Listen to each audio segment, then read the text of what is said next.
Hey guys, this is Rocking3 being another live commentary of Forza 5. And today I want to talk about the Bounty Hunter Rival Challenge that we got in the news in the mail yesterday. So one of the messages that we got was, and I'll read this off the description, Turn 10 game designer RBW Triton will be taking on the community all week in this event. If you beat his time at the end of the event on 5 p.m. Pacific on 2/26, you'll be gifted a specially painted number 4 Corvette Racing ZR1, and that is on the new Road America track. The alternate version of that has a little extra cutout to it. But if you've been racing it, you probably know it's been pretty frustrating to get every single corner down. It's a new track. It's probably a car you don't typically drive, and you're looking to get the best time possible. So what I want to do is show you kind of a little secret that I figured out. Not that it's a secret, anybody can figure it out, but I want to share with you what I found. So what I wanted to do first is understand the car. So I bought the car, and I left it stock, and I wanted to see what kind of power band it has.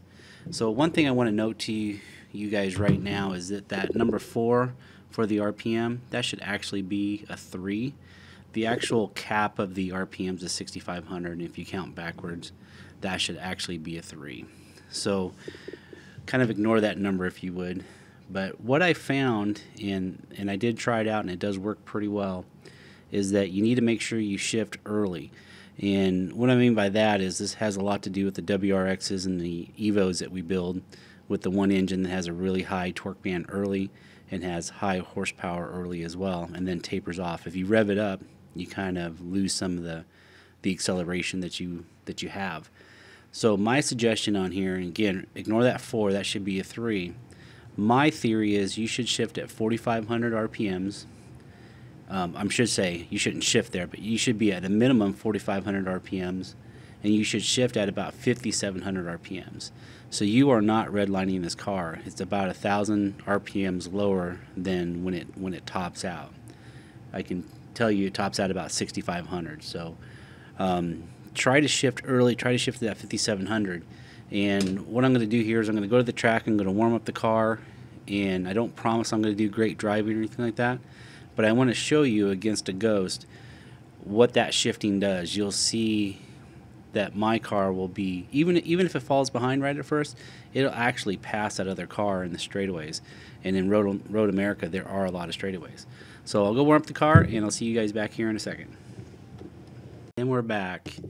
So as you see here, I actually found RBW Triton in the leaderboard. So I thought, hey, what better place to do this in? So as you see, I'm going to shift about 5,700, and I'm actually going to be in 6th gear before I even hit the finish line. I should be pretty even with him right at first, but you'll see that my car pulls away ever so slowly because I'm in 6th gear, and he's probably topping out 5th gear. The other thing with the lower RPM is it's easier to stay in the gas and make turns at the same time, because you have that lower RPM, your tires aren't trying to spin out.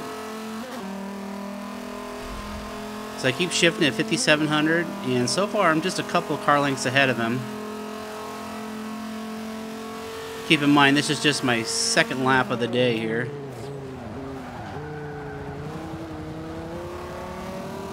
Trying to keep it smooth.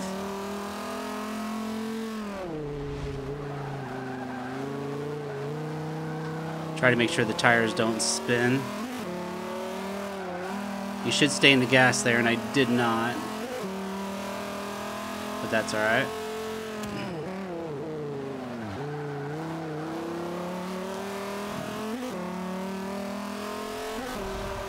So when I was first running this, I was keeping it as high RPMs as possible.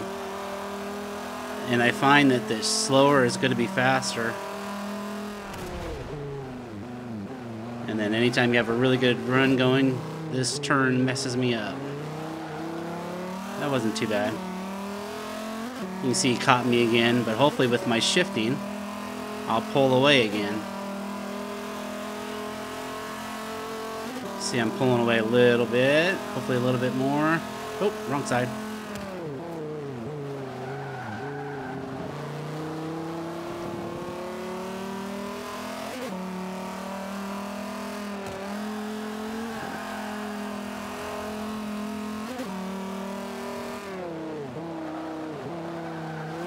So I come out of here in third, use as much track as I need to, and you can see we did very well.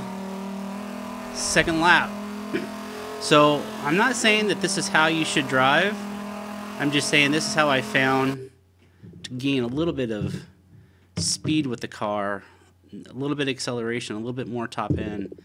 So a little bit less was more. So I just looked at the power band and tried to figure out. You can look at the power band as well. Maybe a different area of that makes more sense to you. Maybe you want to shift a little bit earlier. Maybe you want to rev it a little bit more too. I'm not sure.